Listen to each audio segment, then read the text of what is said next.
कि चाहे हमारे पास धन हो या ना हो, लेकिन हमारा कोई काम रुकता नहीं है। अगर आप पर भी ये कृपा होती है कि चाहे आपके पास धन हो या ना हो, आपका कोई काम रुके नहीं। अभी हम 2-3 दिन पहले हमारी बहन जी के यहां भोजन करने गए। देखो, हम कहते हैं कि आज हम जो कथा कर रहे हैं, अगर अगली बार कथा करें, आप हमें नई खुशखबरी सुनाओ, तो विश्वास मानो आपको आपकी सेवा का फल, कथा सुनने का फल अवश्य मिलता है। कि हम नाम तो नहीं लेंगे, लेकिन आपको बता देते हैं, पिछली बार कथा करके जब हम उनके यहां भोजन करने गए तो छोटा सा मकान था। वैसे मकान छोटा हो या बड़ा उससे फर्क नहीं पड़ता, दिल बड़ा होना चाहिए, संत महात्मा को बुलाने का भाव होना चाहिए। और इस बार जब हम उनके यहां भोजन करने गए, बोले महाराज जी, ठाकुर जी की बहुत कृपा हुई, भागवत जी की बहुत कृपा हुई कि ठाकुर जी ने मैं इस लायक बनाया कि पहले हम 50 गज के मकान में थे, आज 220 गज के मकान में हैं। क्यों? ये सेवा का और भागवत जी का ही फल है। और सबसे बड़ा चमत्कार क्या है, ध्यान देना। बोले महाराज जी सच बताएं, हमारे पास तो कुछ भी नहीं था, कैसे कैसे बनता चला गया, कैसे कैसे हमारा काम होता गया। या तो करने वाला जाने या कराने वाला जाने। कि प्यारे, कि एक बार विश्वास कर कर तो देखो, ये मत सोचो कि मैं कर रहा हूं, यही कहो कि हे गोविंद, हम तो तेरे भरोसे बैठे हैं, हम तो तेरे बिसर बैठे हैं।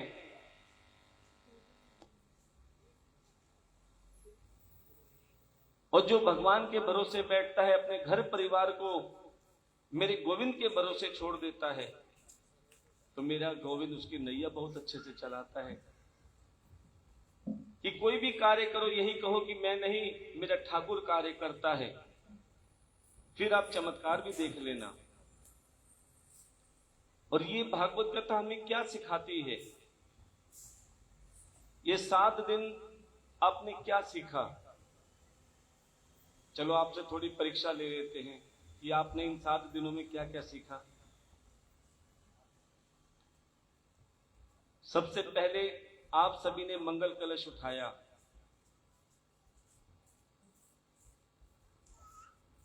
मंगल कलश में जो जल है वो क्या है? अरे इधर से आवाज है, आपने नहीं सुना? मंगल कलश में क्या है? नारायण। अर्थात जल माने, नार माने जल और आयन माने निवास करना। जो जल में निवास करे वही श्री हरि नारायण भगवान है। बोली श्री हरि नारायण भगवान की। और लोटा क्या है? जोर से बोलना पड़ेगा, लग रहा है कि पहले दिन की भी याद है आपको। और नारियल क्या है? कार्तिक। अच्छा ईमानदारी से बताओ, ये आपको इसी कथा में पता चला है, पहले भी पता था? चलो, कहते हैं कि हर कथा में कुछ ना कुछ नया जरूर मिलता है, इसलिए कथा को ध्यान से सुना करो। क्योंकि जब तक गणेश जी के साथ में कार्तिक जी की पूजा नहीं होती, तब तक वो यज्ञ संपन्न नहीं माना जाता। और आप सभी ने मंगल कलश उठा के भागवत जी का महान यज्ञ में सम्मिलित हुए हैं। और विश्वास मानो कि जैसे हम अब आए हैं और कई भक्तों ने हमें अपनी खुशखबरी दी है, महाराज जी हमारा 40 साल से मकान नहीं बना था, बचपन से हम ऐसे देखे थे, भाई बंधु हमारा मजाक उड़ाते थे, लेकिन जब से हम भागवत जी से जुड़े हैं, जब से हम गुरु जी से जुड़े हैं, आज हमारा ठाकुर जी ने मकान भी बना दिया है। कईयों की खुशी हमें ऐसी मिलती है कि हमारी बेटी को अच्छा घर मिला, अच्छा वर मिला। कितनी खुशियां हमें जब सुनने को मिलती हैं, तो हमें लगता है कि हाँ, ठाकुर जी सेवा का फल सबको देते हैं, बस सेवा पाने का भाव होना चाहिए। इसलिए हम कहते हैं कि अपने भाव हमेशा ऊंचे रखो, पूरी श्रद्धा के साथ सेवा करो, दिखाने की सेवा मत करो। और जो धर्म के कार्य में आगे रहता है, सत्कर्म में आगे रहता है, प्यारे हमेशा मेरा ठाकुर उसके साथ रहता है। परमात्मा से ये मत कहो कि हमें धन दे, दौलत दे, जमीन दे, जायदाद दे, मकान दे, दुकान दे। सिर्फ एक ही चीज मांगो। क्या मांगोगे?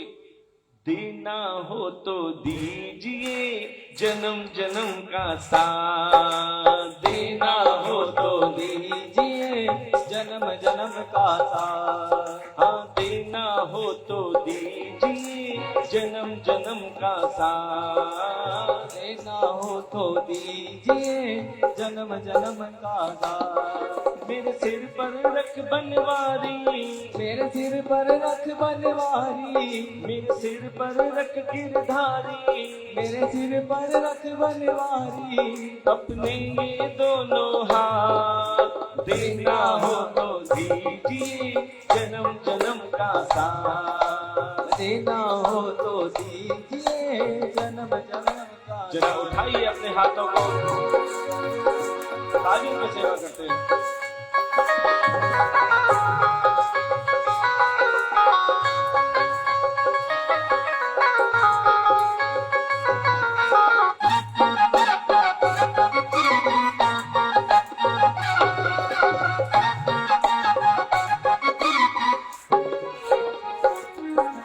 तेरे काबिल नहीं है श्यामा फिर भी काम चला लेना, तेरे काबिल नहीं है श्यामा फिर भी काम चला लेना। हे गोविंद, ना हमें कोई मंत्र आते, ना हमें शास्त्रों का ज्ञान है, ना हमें सुर आते, ना ताल आते। हम तो पतित हैं, अज्ञानी हैं, लेकिन फिर भी आपने हमें संभाला है, आपने हमें अपनी शरण में ले रखा है।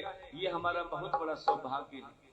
हम तो यही कहते हैं, हम कैसे भी हैं लेकिन तेरे हैं। अगर आपके अंदर ये भाव है तो मेरा ठाकुर भी तुम्हें अपना लेगा। बस तुम्हें कहना पड़ेगा क्या? देना हो तो दीजिए जन्म जन्म का साथ, देना हो तो दीजिए जन्म जन्म का साथ। मेरे सिर पर रख बनवारी, मेरे सिर पर रख बनवारी। अब आपने बोलना है, ये नहीं बोलेंगे। मेरे सिर पर रख बनवारी, मेरे सिर पर रख गिरधारी, अपने ये दोनों हाथ, देना हो तो दीजिए जन्म जन्म का साथ, देना हो तो दीजिए जन्म जन्म का साथ। जरा उठाइए अपने हाथों को, तालियों की सेवा में लगाइए।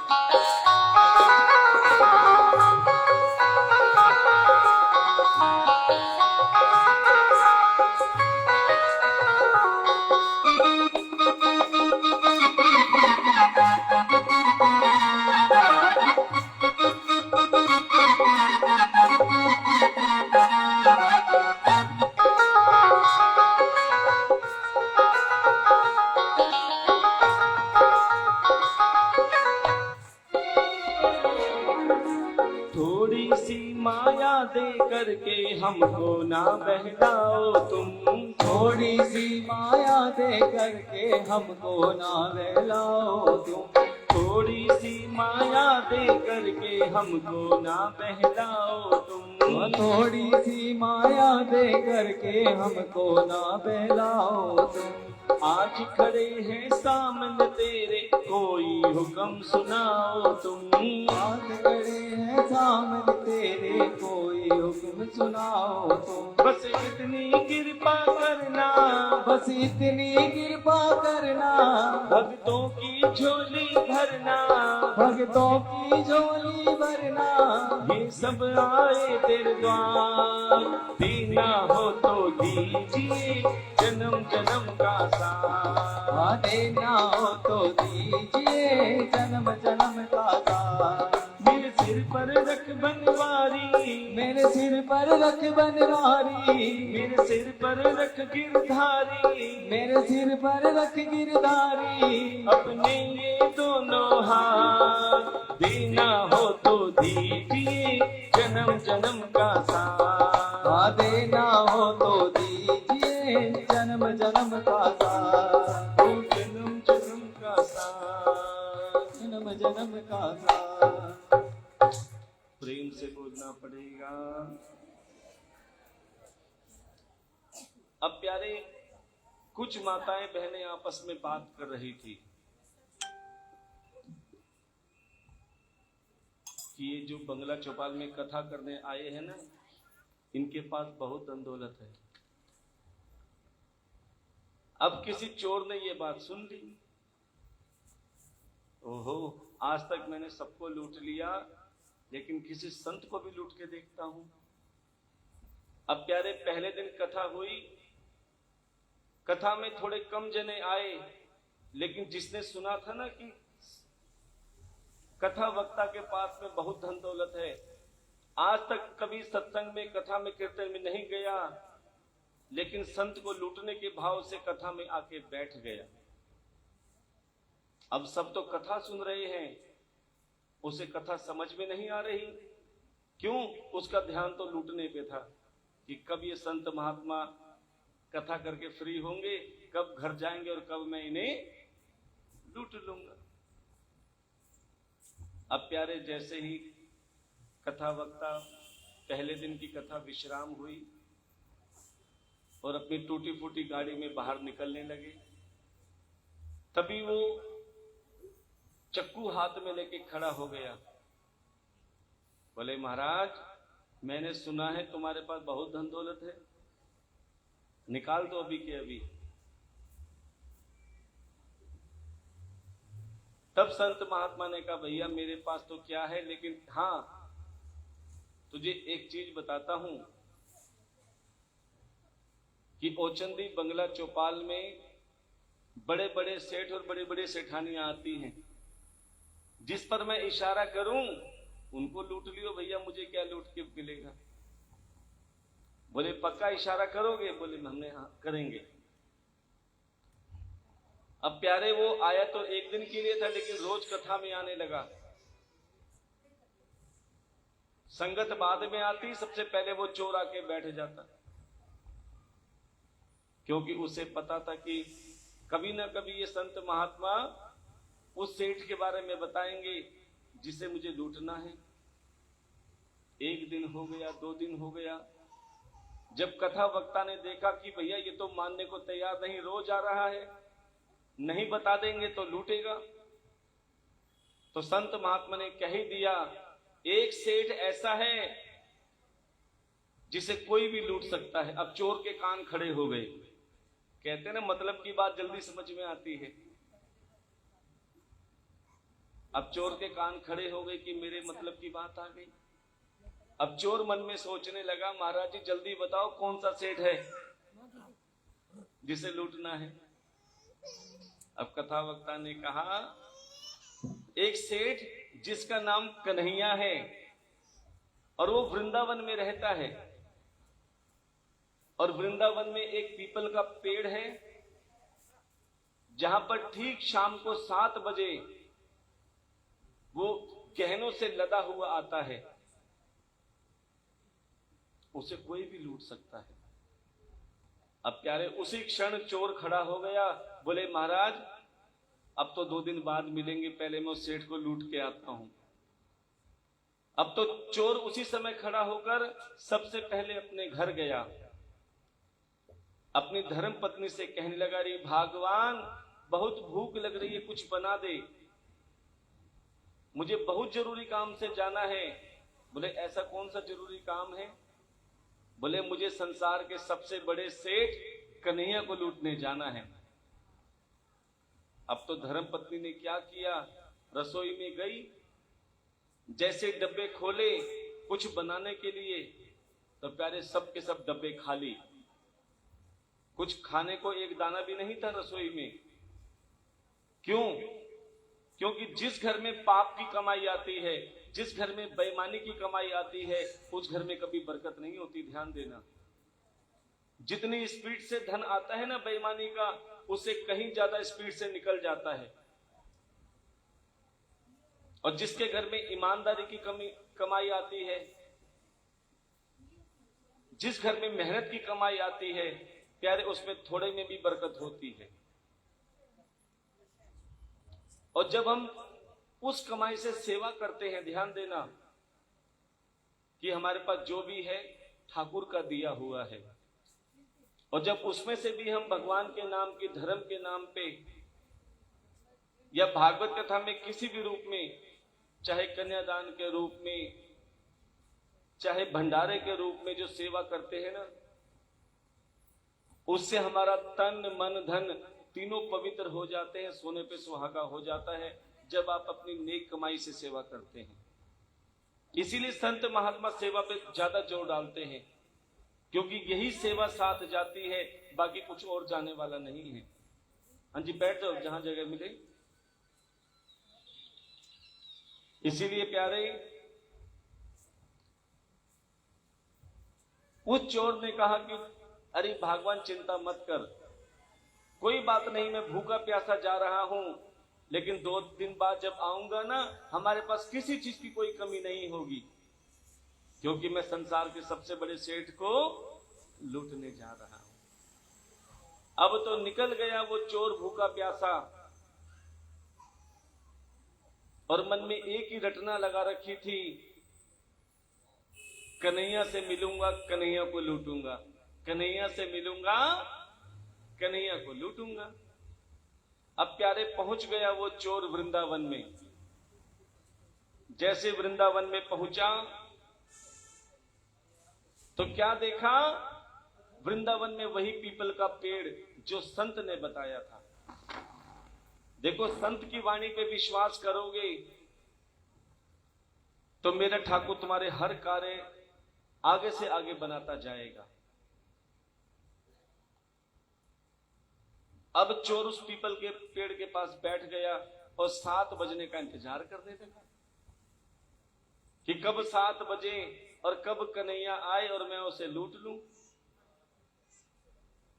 प्यारे, सुबह से दोपहर हुई, दोपहर से शाम हो गई, भूखे प्यासे वो चोर बैठा रहा। किसके इंतजार में? कन्हैया के। क्या करने के लिए? लूटने के लिए।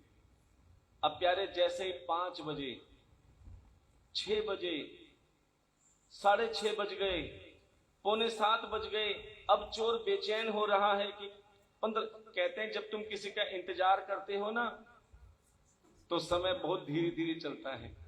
अरे कब बजेंगे 7? अब जब 15 मिनट रह गए तो प्यारे, इधर चोर बेचैन हो रहा है, उधर कन्हैया बेचैन हो रहा है। इधर चोर लूटने के लिए बेचैन हो रहा है और उधर कन्हैया लूटने के लिए बेचैन हो रही है। ध्यान देना, यशोदा मैया छोटे से कन्हैया को अपने हाथों से भोजन करा रही हैं। अरे मैया जल्दी भोजन करा, आज मुझे बहुत जरूरी काम से जाना है। यशोदा मैया कहती हैं, अरे लला, कौन से जरूरी काम से जाना है? बोले बताऊंगा, पहले भोजन करा दे। यशोदा मैया ने भोजन करा दिया। बोले मैया अब एक काम और कर दे। बोले क्या? बोले जितने गहने तू मुझे रोज पहनाती है ना, उससे 4 गुना ज्यादा गहने पहना। जितने तू मुझे रोज पहनाती है उससे 4 गुना ज्यादा गहने पहना। बोले क्यों? आज किसी शादी में जाना है? बोले शादी में नहीं जाना, आज मुझे लुटने के लिए जाना है। आज मुझे लुटने के लिए जाना है। अब यशोदा मैया सोच रही कन्हैया मजाक कर रहे हैं, लेकिन कन्हैया ने कहा है तो यशोदा मैया ने छोटे से कन्हैया को गहनों से लाद दिया। वैजंती माला, सोने के कंगन, सोने के कड़ूले, गहनों से लाद दिया। अब कन्हैया ठीक लुटने के लिए घर से निकल गए। अब इधर चोर एक बात सोचने लगा, कहीं ऐसा ना हो 7 बजे कन्हैया आए और मुझे देखकर डर के मारे कहीं वापस ना चले जाए। अगर मैं यहां बैठा दिखूंगा तो डर के मारे आएंगे ही नहीं। एक काम करता हूं, मैं झाड़ियों में छुप जाता हूं, जब कन्हैया आएंगे तो मैं फट दे की पकड़ लूंगा। अब वो चोर झाड़ियों में छुप गया। अब जैसे ही कन्हैया आए, उनका सांवला सोलोना रूप देखा, हार श्रृंगार देखा, गहनों से लदे हुए हैं। प्यारे इतना देखकर चोर के ऐसे पांव फिसले, वो चोर झाड़ियों में गिर गया और झाड़ियों में ये लंबे लंबे कांटे थे, उस चोर के ऐसे चुभे, प्यारे चोर के जख्म ही जख्म हो गए, हर जगह से उसे खून ही खून निकलने लगा। अब तक तो वो चोर कह रहा था कन्हैया से मिलूंगा, कन्हैया को लूटूंगा, कन्हैया से मिलूंगा, कन्हैया को लूटूंगा। जैसे ही पूरे शरीर से जख्म निकलने लगे, खून निकलने लगा, खून बहने लगा, अब वो चोर क्या कहता है, कन्हैया मुझे बचा ले, कन्हैया मुझे बचा ले। अब तक तो लूटने को तैयार था, अब जब संकट में आ गया तो कहता है कन्हैया मुझे बचा ले। कहते हैं एक बार तुम प्रेम से पुकार कर तो देखो, क्या कौन कहते हैं भगवान आते नहीं, कौन कहते हैं भगवान आते नहीं, कौन कहते हैं भगवान आते नहीं, कौन कहते हैं भगवान आते नहीं, द्रौपदी की तरह तुम बुलाते नहीं, द्रौपदी की तरह तुम बुलाते नहीं। कि प्यारे द्रौपदी ने भाव से पुकारा, कन्हैया द्रौपदी के लिए भी आए, चोर ने पुकारा तो चोर के लिए भी आए। ध्यान देना, अरे बुलाने वाले तो बनो, भगवान आने को तैयार बैठे हैं। अब जैसे ही कन्हैया उस चोर के पास गए जो झाड़ियों में छुपा था, पूरा शरीर लहूलुहान था। देखो बातें मत करो, आपस में बातें करोगे तो कथा से ध्यान हटेगा। जैसे कन्हैया उस झाड़ी के पास में आए, चोर लहूलुहान था। कन्हैया ने कहा भैया मेरा हाथ पकड़ ले। जैसे कन्हैया ने अपना हाथ आगे बढ़ाया, चोर ने कन्हैया का हाथ पकड़ा, झाड़ियों से कन्हैया ने बाहर निकाल लिया। फिर अपने पीतांबर से उस चोर के जख्म साफ किए। देखो जैसे ही, बेटा थोड़ा स्ट्रेट कर, जैसे ही पीतांबर से जख्म साफ किए, प्यारे चोर की चंदन जैसी काया हो गई। अब जैसे चोर ठीक हो गया, तभी उसे याद आया कि मैं तो कन्हैया को लूटने के लिए आया था। तभी चक्कू निकालिए, बोले कन्हैया जो भी है सब निकाल दो, मैं तुम्हें लूटने के लिए आया हूं। तब कन्हैया कहने लगे भैया तू मुझे लूटने के लिए आया है? बोले हाँ। तू मुझे लूटने के लिए आया है? बोले हाँ। बोले चिंता मत कर, मैं भी तेरे लिए लूटने के लिए ही आया हूं। अरे कोई मुझे लूटने वाला तो बने, मैं लूटने को भी तैयार हूं। प्यारे कन्हैया ने सारे अपने जेवर, मोर मुकुट, वैजंती माला, सोने के कंगन, कड़ूले, यहां तक कि अपनी मुरली भी दे दी, पोटली में बांधा और वो ठाकुर के गहनों की पोटली लेकर अपने घर गया और धर्मपत्नी से कहा अरे भगवान देख मैं संसार के सबसे बड़े सेठ को लूट आया हूं, लेकिन इस पोटली को हाथ मत लगाना। क्या? इस पोटली को हाथ मत लगाना। बोले क्यों? बोले इसमें आधा हिस्सा उन पंडित जी का भी है जिसने मुझे रास्ता दिखाया, जिसने मुझे सेठ के बारे में बताया, आधा हिस्सा उनका भी है। अब अगले दिन सुदामा चरित्र आया। अब पंडित जी ने सोचा शायद अब तो चोर आएगा ही नहीं, लेकिन जैसे विदाई का दिन आया, अब वो चोर आके बैठ गया। अब तो पंडित जी ने सोचा भैया आज जो विदाई होगी ना ये लूट के ले जाएगा। अब चोर आराम से बैठा हुआ, पूरी कथा सुनी। अब वो तो कथा सुन रहा था, यहाँ व्यास जी डर रहे थे कि आज शाम को पता नहीं क्या होगा। जैसे ही कथा विश्राम हुई, चोर आया, बोले महाराज ये रही पोटली, इसमें आधा हिस्सा अपना निकाल लो। व्यास जी ने कहा कौन सा आधा हिस्सा? बोले आपने कहा था ना कि एक सेठ है जिसे कोई भी लूट सकता है वृंदावन में। देखो चोरों का एक नियम होता है, जो हमें किसी सेठ के बारे में बताता है ना उसको हम हिस्सा जरूर देते हैं।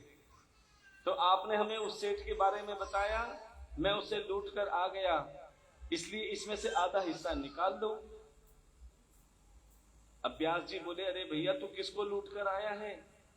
बोले आपने ही तो कहा था वृंदावन में कन्हैया रहते हैं जो कहनों से लदे रहते हैं, मैं उन्हें लूट आया।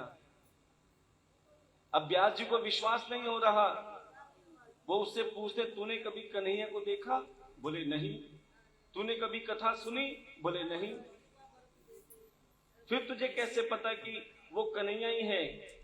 बोले महाराज जैसा आपने बताया था ना, सांवला सोलना रूप होगा, मोर मुकुट पहने होंगे, वैजंती माला पहनी होगी, हाथों में सोने के कंगन कड़ूले होंगे, और हाँ मुरली भी होगी।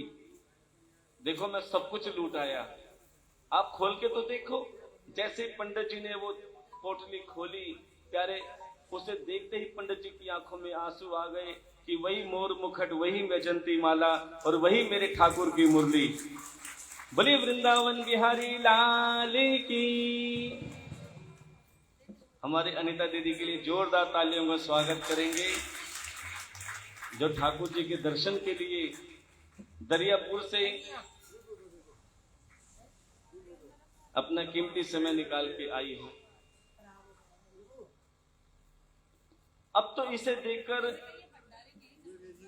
व्यास जी की आंखों में आंसू आ गए कि मुझे 10 साल हो गए कथा करते हुए, आज तक मुझे ठाकुर ने दर्शन नहीं दिए, लेकिन इस चोर ने, जिसने कभी कथा नहीं सुनी, जिसने कभी सत्संग नहीं सुना, सिर्फ एक संत की बात पे विश्वास करके ठाकुर जी को लूटने चला गया, और ठाकुर ने इन्हें दर्शन भी दिए और प्यारे लूटने को भी तैयार हो गए।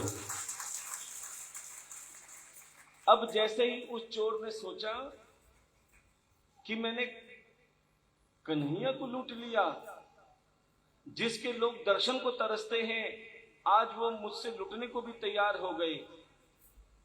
अब तो वो चोर पागल हो गया, दीवाना हो गया, और क्या कहने लगा, जब से देखा तुम्हें जाने क्या हो गया, जब से देखा तुम्हें जाने क्या हो गया, ए मुरली वाले शाम में तेरा हो गया, है मुरली वाले शाम में तेरा हो गया, जब से देखा तुम्हें जाने क्या हो गया, जब से देखा तुम्हें जाने क्या जरा हाथ रख के, ए मुरली वाली शाम में तेरा हो गया, है मुरली वाली शाम में तेरा हो गया। जरा उठाइए अपने हाथों को तालियों के साथ।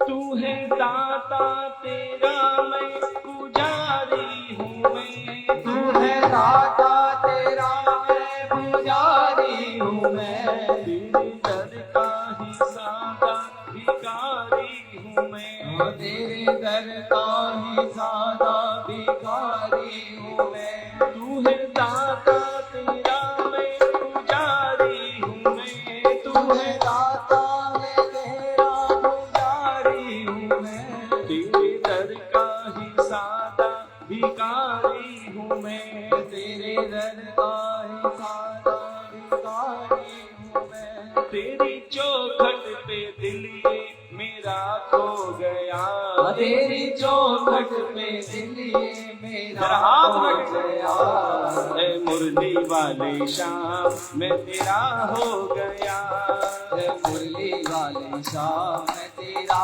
हो गया, जब से देखा तुम्हें जाने क्या हो गया, जब से देखा तुम्हें जाने क्या हो गया। ए मुरली वाले शाम मैं तेरा हो गया, ए मुरली वाले शाम मैं तेरा हो गया। हरि बोल।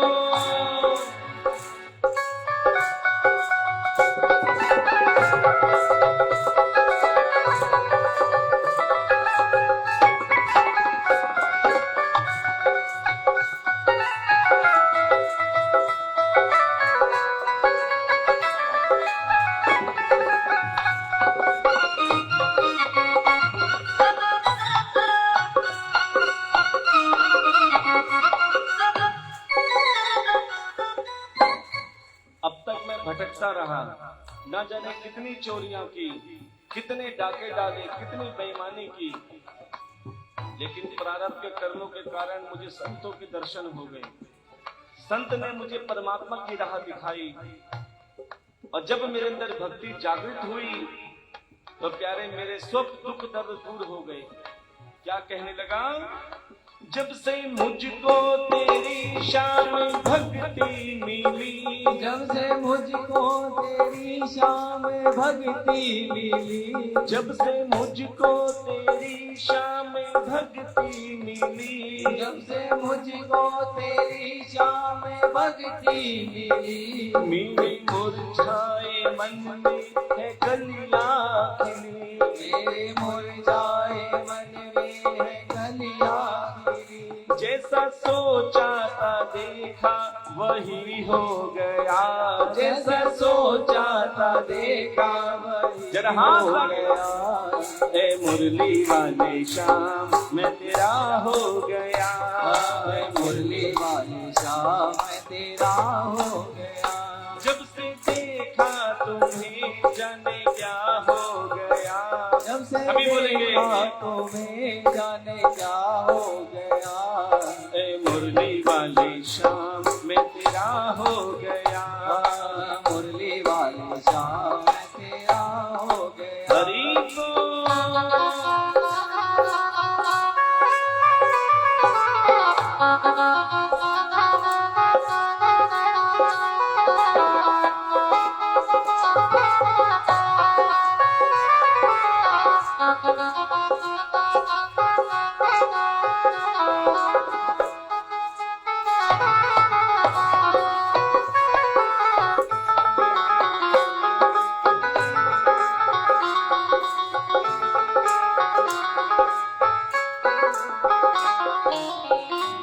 और प्यारे इस दरबार की क्या शान है, क्या हकीकत है इसकी कि यहाँ पर दो आंसू बहाए मेरे ठाकुर उसकी झोलियां भर देता है। संसार तो फायदा उठाता है, लेकिन गोविंद के आगे जब तुम दुख बताने की भी जरूरत नहीं, दो आंसू अगर गिर जाते हैं, विश्वास मानो तुम्हारे अंदर के दुख को मेरा ठाकुर पहचान देता है और बोलने की भी जरूरत नहीं, सारे काम तुम्हारे कर देगा और नाम भी अपना नहीं, नाम भी तुम्हारा ही होगा। फिर तुम क्या कहोगे, तेरे दरबार की क्या अजब शान है, तेरे दरबार की क्या अजब शान है, तेरे दरबार की क्या अजब शान है, तेरे दरबार की क्या अजब शान है। जो भी देखे वही तुझ पे कुर्बान है, जो भी देखे वही तुझ पे कुर्बान है। तेरी भक्ति का मुझको नशा हो गया, तेरी भक्ति का मुझको नशा हो गया। किस किस को नशा हुआ है भक्ति का, जरा हाथ उठाएंगे। किस किस का मन करता है जब 1:30 बजता है, 12:30 बजते हैं, मन बेचैन हो जाता है, चलो कथा में। किस किस का मन करता है, इसका मतलब उसे भक्ति का नशा हो गया। जरा तालियों के साथ कहेंगे, तेरी भक्ति का मुझको नशा हो गया, तेरी भक्ति का मुझको नशा हो गया। ए मुरली वाले शाम मैं तेरा हो गया, मैं मुरली वाली शाम में तेरा हो गया। जब से देखा तुम्हें जब से देखा तुम्हें जाने क्या हो गया। ए मुरली वाली शाम में तेरा हो गया, ए मुरली वाली शाम में तेरा हो गया। ए मुरली वाली शाम में तेरा हो गया, ए मुरली वाली शाम में तेरा हो गया। प्रेम से बोलना पड़ेगा, जय जय श्री राधे, जोर से बोलना पड़ेगा जय जय श्री राधे। कि प्यारे भगवान को पाने के लिए दिमाग नहीं दिल की आवश्यकता होती है। हम बार बार कहते हैं संसार से बात करने के लिए फोन की जरूरत होती है, लेकिन मेरे ठाकुर से बात करने के लिए मौन की जरूरत होती है। आप शांत रहकर भी मेरे ठाकुर से बात कर सकते हैं। अरे दुनिया तो बार बार बोलने भी नहीं सुनती, इसको सुनाने की जरूरत नहीं है। 2 घड़ी बैठ जाओ चुपचाप और इससे नजर से नजर मिला लो। विश्वास मानो, जब इसकी नजर आप पर पड़ गई तो संसार की कोई नजर आप पर नहीं लगेगी। क्योंकि मेरा ठाकुर परीक्षा जरूर लेता है अपने भक्त की, लेकिन विश्वास मानो परीक्षा में फेल भी नहीं होने देता। अगर विश्वास है, संसार से बात करने के लिए बिल देना पड़ता है ना। सबके पास मोबाइल, किसी का एयरटेल का, किसी का जियो, किसी वोडाफोन। संसार से बात करने के लिए बिल देना पड़ता है, लेकिन मेरे ठाकुर से बात करने के लिए बिल नहीं, दिल देना पड़ता है। जिसने अपने ठाकुर को दिल दे दिया, समझ लो उसकी बात डायरेक्ट होती है। अच्छा एक बात बताओ, ये किस किस के साथ होता है? जब तुम किसी को प्रेम से याद करते हो, या तो उसके फोन की घंटी बज जाती है, या उसका कोई समाचार आ जाता है, या वो खुद सामने आता है। किस किस के साथ ऐसा होता है? पक्का? इसका मतलब तुम्हारे उसके साथ मन से मन के तार जुड़े हुए हैं। जब संसार से तुम्हारे मन से मन के तार जुड़े, वो आ सकता है। तो जिस दिन तुम्हारे परमात्मा से मन के तार जुड़ गए, मेरा ठाकुर भी तुम्हारे लिए जरूर आएगा। एक बार तार जोड़कर तो देखो, एक बार अपने मन से मन मिलाकर तो देखो मेरे ठाकुर से। लेकिन मेरा ठाकुर कब आता है? जब तुम बिल्कुल सरल बनते हो। बाहर खूब दिमाग लगाओ संसार से, हम बार बार कहते हैं, लेकिन जब ठाकुर के पास आओ, दिमाग नहीं दिल से काम करो। यह ठाकुर, हमारा मन हमारा तन केवल आपके लिए है। कामदेव ने भी अभिमान के साथ कन्हैया की परीक्षा ले ली। ध्यान देना सज्जनों,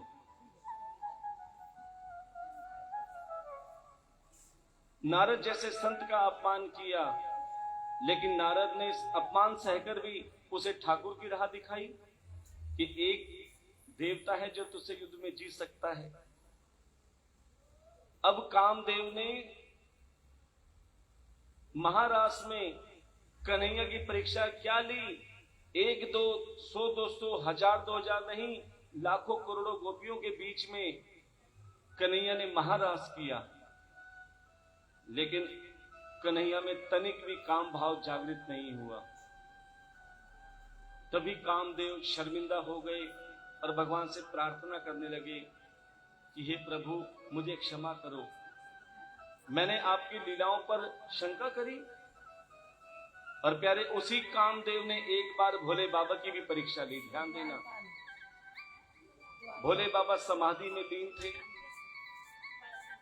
तभी कामदेव ने एक बाण चला दिया, भोले बाबा की समाधि भंग हो गई।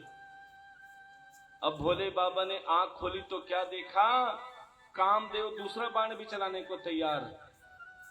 उसी क्षण भोले बाबा की क्रोध अग्नि से कामदेव जलकर वहीं भस्म हो गए। तभी कामदेव की पत्नी रति आई और कामदेव की पत्नी रति ने भोले बाबा से कहा कि भोले बाबा, मेरे पतिदेव को क्षमा कर दो, इन्हें जीवन दान दे दो। तभी भोले बाबा ने कहा, अरे रति, कर्मों का फल सभी को मिलता है, ध्यान देना। कर्मों का फल सभी को मिलता है, इंसान हो या भगवान। अभी कथा में आपको बताएंगे कि इंसान ही नहीं, साक्षात भगवान भी कर्मों के फल से छूटे नहीं है, उनको भी कर्मों का फल मिला है। हाँ, अगर तुम चाहती हो कि तुम्हारा पति तुम्हें मिले, तो ये द्वापर में श्री कृष्ण के अंश के रूप में मां अंबा रुक्मणी के गर्भ में पुत्र के रूप में होगा, तब तुम्हारा पुत्र मिलेगा। अब प्यारे, कल हमने बहुत ही सुंदर हमारे ठाकुर जी और मां अंबा रुक्मणी के विवाह में कल बराती बनकर खूब आनंद उठाया। कल किस किस को आनंद आया हमारे ठाकुर जी के विवाह में? पक्का? और ये सच्चाई है, इतना आनंद तो मेरे खुद की शादी में भी नहीं आया जितना मुझे रुक्मणी विवाह में आनंद आता है। और ये सच्चाई हम हर बार कथा में कहते हैं कि देखो, मेरी ससुराल जयपुर से है और भैया हर एक की तमन्ना होती है कि हमारी शादी में खूब बैंड बाजे बजे। पूरी बस भर कर लेकर हम गए थे। एक बस तो बाराती की थी और आधी बस बैंड बाजों से भर रखी थी हमने कि भैया खूब धमाल मचाएंगे। लेकिन जैसे जयपुर में गए, जहां हमारा विवाह होना था, उस गांव में किसी की मृत्यु हो गई। अब सारे बैंड बाजे चुपचाप लटकाते घूम रहे थे, बजा कोई नहीं रहा था। तब भगवान ने सोचा, देखो महाराज जी अपनी शादी में तो आनंद नहीं मना पाए, लेकिन भागवत कथा में जब भी ये रुक्मणी विवाह देखेंगे प्यारे, इनको आनंद अपने आप आ जाएगा। तो हम बार बार कहते हैं कि ऐसा आनंद तो हमारी शादी में भी नहीं आया। भगवान ऐसे ही आनंद हमें भी दे देते रहें और आपको भी दिलाते रहें। अब प्यारे, कुछ समय बाद में मां अंबा रुक्मणी के गर्भ से पुत्र का जन्म हुआ। ध्यान देना, अभी वो पुत्र 10 दिन का भी नहीं था। एक राक्षस था जिसका नाम था शंभरासुर, जिसे ब्रह्मा जी का वरदान प्राप्त था कि तुम्हें कोई नहीं मार सकता, केवल एक होगा जो तुम्हारा वध करेगा, और वो कृष्ण का अंश होगा जो रुक्मणी के गर्भ से उत्पन्न होगा। अब जैसे ही उस शंभरासुर को पता लगा कि रुक्मणी के पुत्र हुआ है, प्यारे वो पुत्र 10 दिन का भी नहीं था, उसने शंभरासुर ने उस पुत्र को महल से उठा लिया और समुद्र में फेंक दिया, क्योंकि वो चाहता था कि मैं काल को जीत लूं। प्यारे, काल को कोई जीत नहीं सकता, ध्यान देना। रावण ने भी कोशिश करी थी काल को जीतने की, कंस ने भी कोशिश करी थी, लेकिन काल को कोई जीत नहीं पाया। और काल कब आता है? जब 3 चीजें एक साथ होती हैं। मृत्यु नहीं आएगी जब तक 3 चीजें एक साथ ना हो।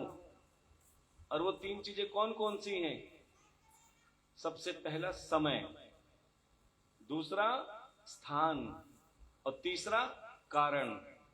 ये 3 चीजें एक साथ होंगी तो ही मृत्यु आएगी।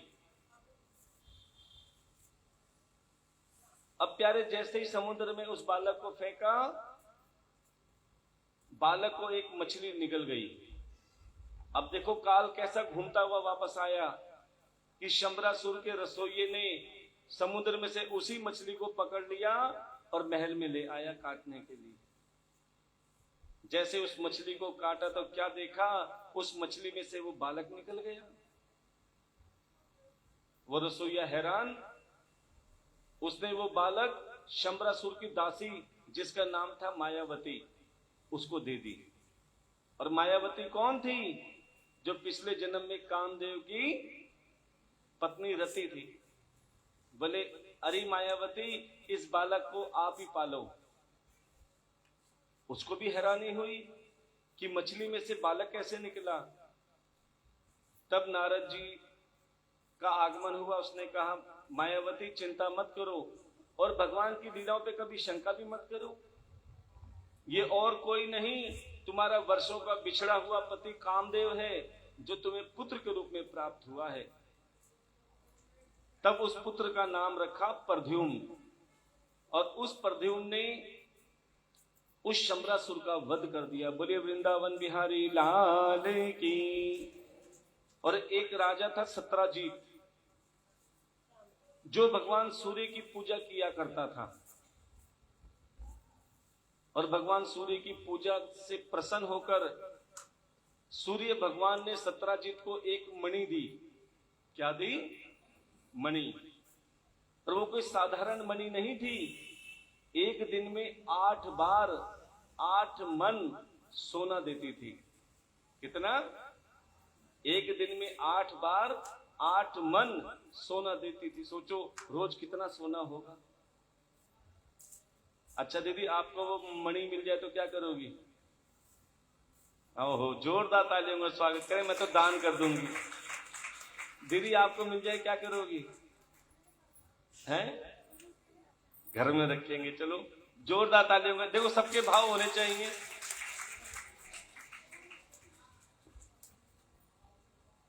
अब किसी से पूछे, बोले महाराज मिले तो सही। और कईयों के भाव होते हैं दान पुण्य करेंगे, अच्छी बात है।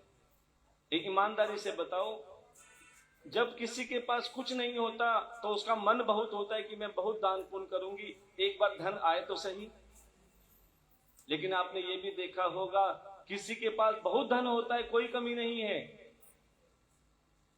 लाखों रुपए किराया आता है, कई किले जमीन है, करोड़ों का बैलेंस है, लेकिन मन इतना सा है। बड़े ध्यान से सुनना, वो भी मणि के बराबर ही है, उनके पास सब कुछ है, क्या कमी है? लेकिन उनके पास सब कुछ तो है, लेकिन भगवान ने मन नहीं दिया। तो धनी कौन है? जिसके पास ज्यादा धन है वो धन नहीं है, कह रहे जिसके पास सेवा का भाव का मन है वो सबसे बड़ा धनी है।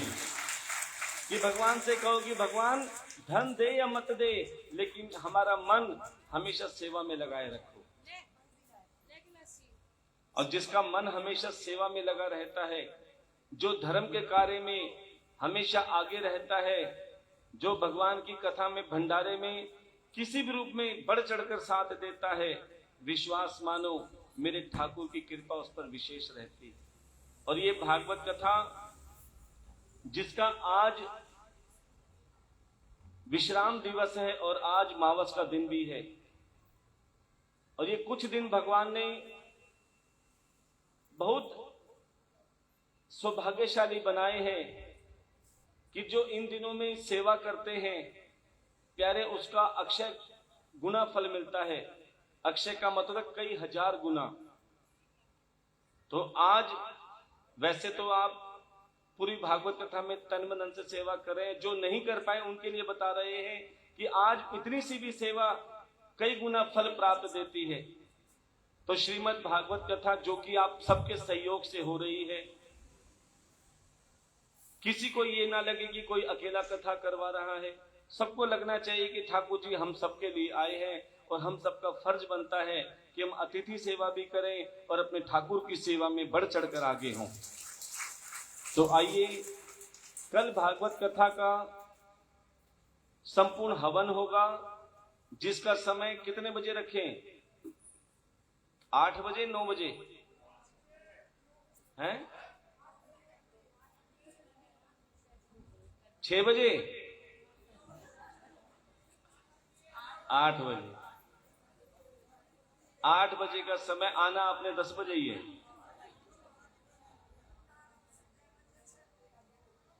8 बजे का समय रख रखा है। टाइम से आप 8:30 9 बजे तक आ जाना, ठीक है? 10 बजे 8 बजे आ जाना भाई, नाराज हो जाएंगे वो। 7 बजे 4 बजे ना सोएंगे ना सोने देंगे। तो ध्यान देना सज्जनों, कल सबने सामग्री आप सभी को यहीं से मिलेगी, क्योंकि सामग्री यहां हरिद्वार से मंगाई जाती है। तो जिसने भी सामग्री लेनी हो वो आपको कथा पंडाल से ही कल मिलेगी। और पहले हम सबसे गोले मंगाया करते थे, बड़े ध्यान से सुनना, क्योंकि कुछ ना कुछ चेंजिंग करेंगे तो सबका ठीक रहेगा। अब गोलों में होता क्या है, सब अपने गोले लाते हैं, लेकिन यहाँ पे लाते ही चेंज हो जाते हैं, फिर आपस में कहते हैं मेरा गोला कहाँ गया, मेरा वहम होता है। इसलिए एक गोला ठाकुर जी का होगा, सब हाथ लगा लेना, सबका सहयोग हो जाएगा। ठीक है, गोला ठाकुर जी की तरफ से, क्योंकि ठाकुर जी आपके लिए ही आए हैं, सारा काम आपके लिए हो रहा है। उस गोले पे आप सब हाथ लगा लेना, वो आपके नाम का हो जाएगा। सामग्री आप सभी को यहीं से मिलेगी। घी आप अपने हिसाब से थोड़ा थोड़ा लेकर आएंगे, क्योंकि वो सामग्री में भी मिलेगा और आहुति में भी लगेगा। और उसके बाद भंडारे की व्यवस्था रखी गई है। कुछ सामान हो चुका है और कुछ सामान की सेवा अभी बाकी है, वो हमारी लता दीदी आपको बता रही है। एक बार उनके लिए तालियों की सेवा करेंगे, जिन्होंने अपने तन बंधन से सेवा की है, जोरदार तालियों का स्वागत करेंगे। एक बार उनके लिए सेवा करेंगे जिन्होंने अभी तक कोई सेवा नहीं दी, एक बार जोरदार तालियों का स्वागत करेंगे। भगवान उनका मन बनाए और दिन दुगनी रात चौगुनी तरक्की करें। श्री राम। कुछ भक्तों ने जो दान दिया है नगद राशि के रूप में और सामान के रूप में, एक गुप्त दान है 2100 रुपए। एक बार जोरदार तालियों का स्वागत करेंगे।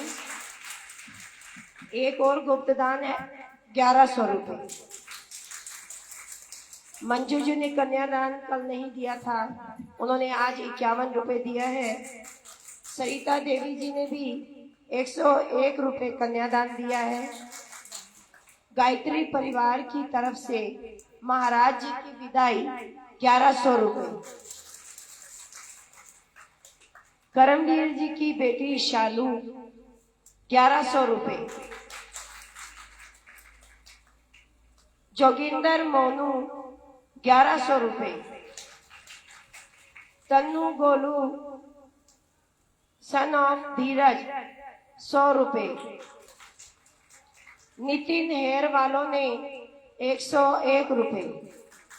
राजेंद्र जी ने 1 सिलेंडर और रमेश जी ने 1 किलो देसी घी। इनके लिए एक बार जोरदार तालियां।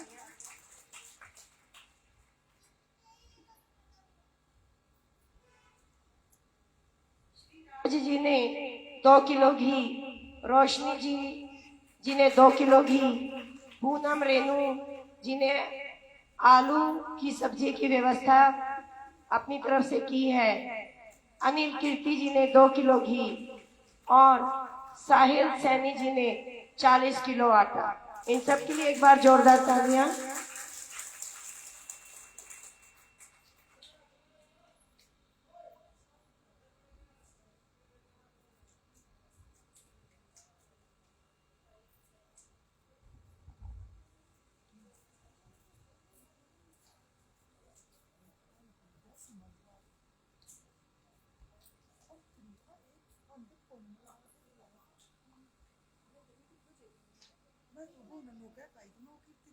श्री राम।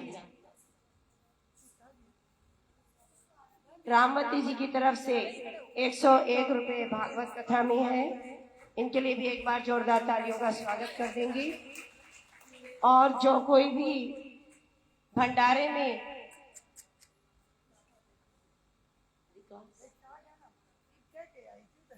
विकास बोल दो, विकास और विराट जी ने भागवत कथा में सेवा प्रदान की है 501 रुपए। इनके लिए भी एक बार जोरदार तालियों का स्वागत कर देंगे। और जो कोई भी अपनी सेवा प्रदान करना चाहे वो अब नगद राशि के रूप में ही करें और कौशल्या जी को प्रदान कर सकते हैं, क्योंकि थोड़ी सी व्यवस्था रह गई है। अभी हलवाई की व्यवस्था है, उन्हें भी नगद जाएंगे। टेंट वाले का जो सामान आएगा उसे भी नगद जाएगा। तो अब जो भी देना चाहे कौशल्या जी को नगद राशि प्रदान करें। जय जय श्री राधे श्याम। और महाराज जी ने कल के हवन के बारे में आप सभी को बता दिया है। थोड़ा सा महाराज जी को पता नहीं था, कपूर और देसी घी और कलावा, ये सब भी आप लेके आएंगे। और सुबह 8 बजे हवन का समय रखा गया है और 11 बजे भंडारा शुरू हो जाएगा। इसी के साथ जय जय श्री राधे श्याम। चलिए ठीक है, कलावा और कपूर कोई ना लाए, गायत्री जी कौशल्या जी अपनी तरफ से लेके आ रहे हैं। और एक काम जरूर करना, हो सके तो ना हो तो ठाकुर जी पे छोड़ देना, कि कोशिश हो सके तो जिनके स्वामी के पास टाइम हो जोड़े के साथ आना, और जिसके पास टाइम ना हो तो चिंता मत करना, यहाँ पे ठाकुर जी का नाम लेके, स्वामी जी का नाम लेके गठबंधन मान के बैठना, इसका मतलब ठाकुर जी आपके साथ ही हैं।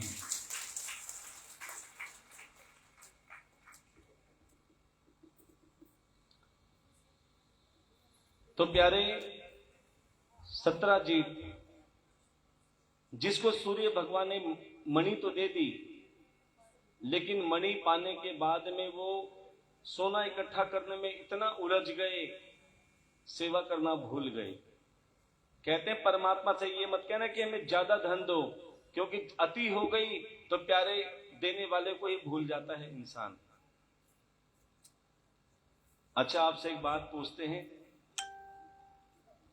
और ये हर बार पूछते हैं, देखते हैं आपको याद है कि नहीं। 1 का सिक्का बड़ा होता है या 2000 का नोट? पक्का? कौन कौन मानते हैं 1 का सिक्का बड़ा होता है? अच्छा, 1000 का हमने इसलिए नहीं बोला कि मोदी जी ने रखा ही नहीं, आगे है। अब तो 2000 का भी बंद कर दिया, इकट्ठे करके देख लो। अब रास्ते में आप चल रहे हो, 1 का सिक्का रखा हो और पास में 2000 का नोट रखा, तो कौन सा उठाओगे? महाराज जी, अब तो प्रेम से बोलना पड़ेगा।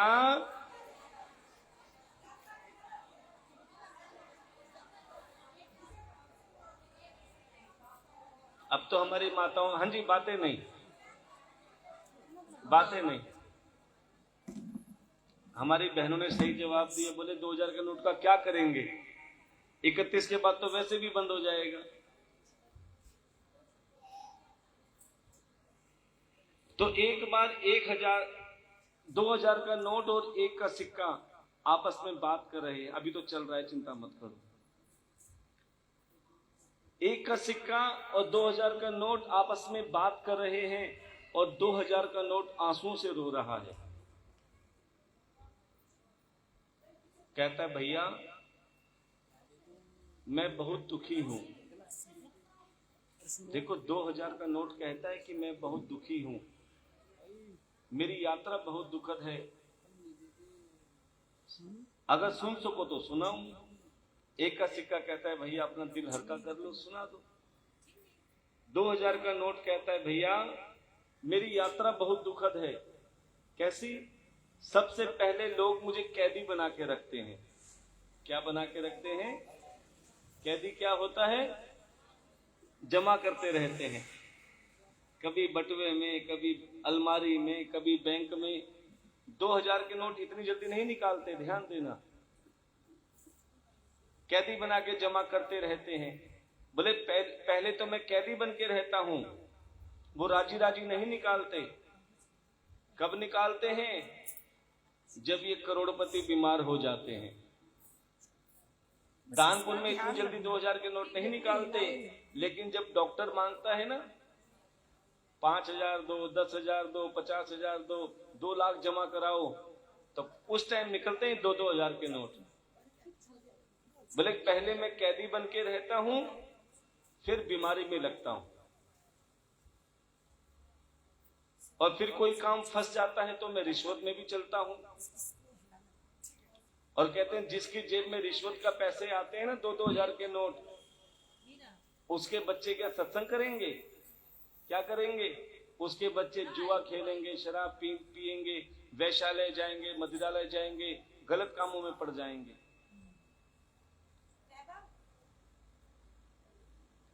अब एक का सिक्का कहता है कि भैया तुम बड़े होकर भी दुखी हो, मैं एक का सिक्का तो हूं लेकिन मेरी यात्रा बहुत सुखद है। कैसे? बोले सबसे पहले मैं मंदिर के शिवालय में चढ़ाया जाता हूं। देखो सावन आने वाला है ना, सावन में शिव जी पे जल कौन कौन चढ़ाती हैं? ओहो, बहुत अच्छी बात है, बोल शंकर भगवान की। बोले सबसे पहले मैं शिवालय पे चढ़ाया जाता हूं। कैसे? जब ये माताएं बहनें जल चढ़ाने जाती है ना, क्या कहती हैं? ओम नमः शिवाय, ओम नमः शिवाय, हर हर भोले नमः शिवाय, नमः शिवाय, ओम नमः शिवाय, हर हर भोले नमः